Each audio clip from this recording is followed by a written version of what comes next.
আসসালামু আলাইকুম সবাইকে।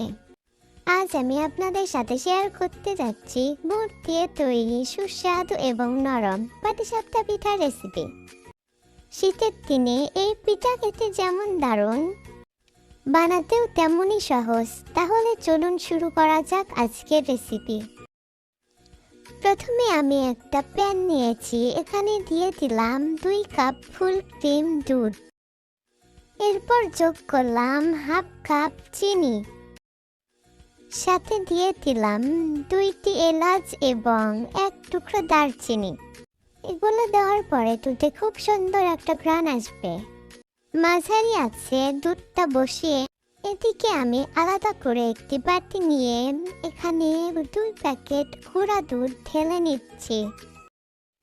এর ভিতরে অল্প অল্প করে পানি দিয়ে খুব ভালোভাবে গুলিয়ে নিব, যেন কোনো দলা না থাকে এবং মিশ্রণটা অনেক স্মুথ হয়। দেখুন, গুঁড়া দুধের এই মিশ্রণটা একদম স্মুথ এবং পারফেক্ট হয়েছে।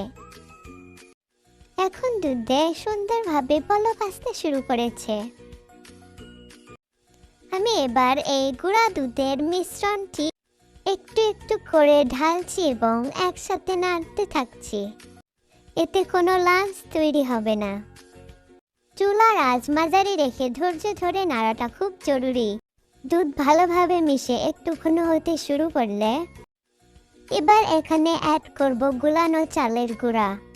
চালের গুঁড়া দেওয়ার পরেও থামা যাবে না, একটানা নাড়তেই থাকছি। এতে মিশ্রণটা সুন্দর ঘন টেক্সচার নিচ্ছে। নাড়তে নাড়তে দেখা যাচ্ছে দুধ আর চালের গুঁড়া একসাথে ভালোভাবে মিশে মসৃণ হয়ে যাচ্ছে। এভাবে কিছুক্ষণ নাড়ালে কোনো বুকলি তৈরি হবে না আর খিসার পারফেক্ট কোনো ভাব চলে আসবে। এখন আমি এখানে যোগ করব 2 চামচ গোলানো খেজুরের গুড়। আপনারা চাইলে নিজের পছন্দ অনুযায়ী গুড়ের পরিমাণ কম বেশি করতে পারেন। এবার নাড়তে নাড়তে দেখা যাচ্ছে গুড়টা ধীরে ধীরে গলে দুধের ভিতরে সুন্দর রং আর মিষ্টি সুবাস ছড়িয়ে দিচ্ছে। একটু পরে দেখা যাচ্ছে দুধটা আস্তে আস্তে ঘন হয়ে আসছে। এইভাবে কিছুক্ষণ নাড়ানোর পর পাটিসাপটা পিঠার পুর তৈরি হয়ে যাবে একদম পারফেক্ট।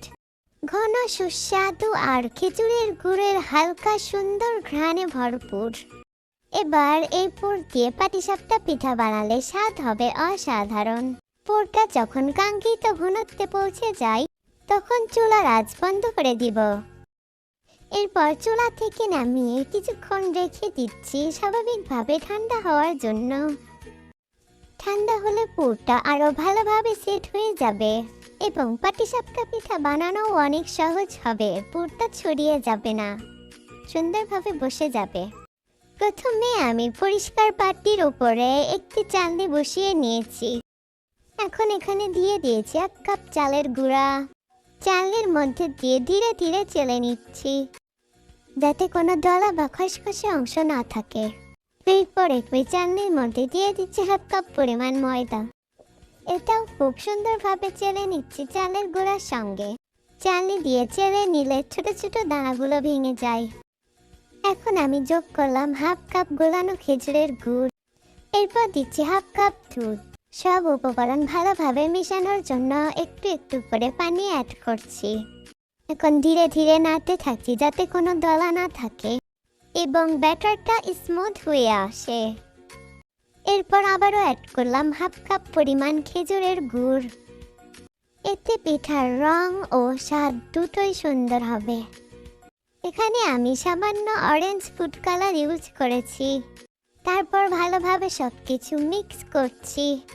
এভাবে নাড়তে থাকলে ব্যাটারটা একদম মসৃণ, ঝরঝরে এবং পারফেক্ট কনসিস্টেন্সি চলে আসবে।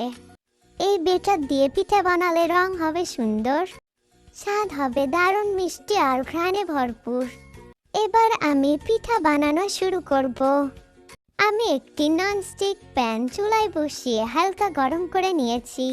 এখন ব্যাটার ঢেলে প্যানটা ঘুরিয়ে ঘুরিয়ে পাতলা করে ছড়িয়ে নিব, যেন সুন্দর গোল শেপ হয়। কিছুক্ষণ পর দেখবেন পিঠাটা সেট হয়ে গেছে। তখন আমি এর মাঝে আমার তৈরি করা পুর দিয়ে দিলাম। এরপর আস্তে আস্তে পিঠাটা রোল করে নিব। দেখুন কত সুন্দর রোল হয়েছে। একইভাবে আমি সব পিঠা বানিয়ে নিব। এরপর আমি সব পিঠা একটা সুন্দর বাটিতে সাজিয়ে রাখবো। এই তো দেখুন আমার গুড়ের পাটিসাপটা পিঠা একদম রেডি। দেখতে যেমন সুন্দর, খেতেও তেমনই লোভনীয়। ভিডিওটি যদি ভালো লেগে থাকে তাহলে অবশ্যই একটি লাইক দিন। সবাই ভালো থাকবেন, সুস্থ থাকবেন। আবার দেখা হবে নতুন কোনো রেসিপি নিয়ে। আল্লাহ হাফেজ। Thanks for watching.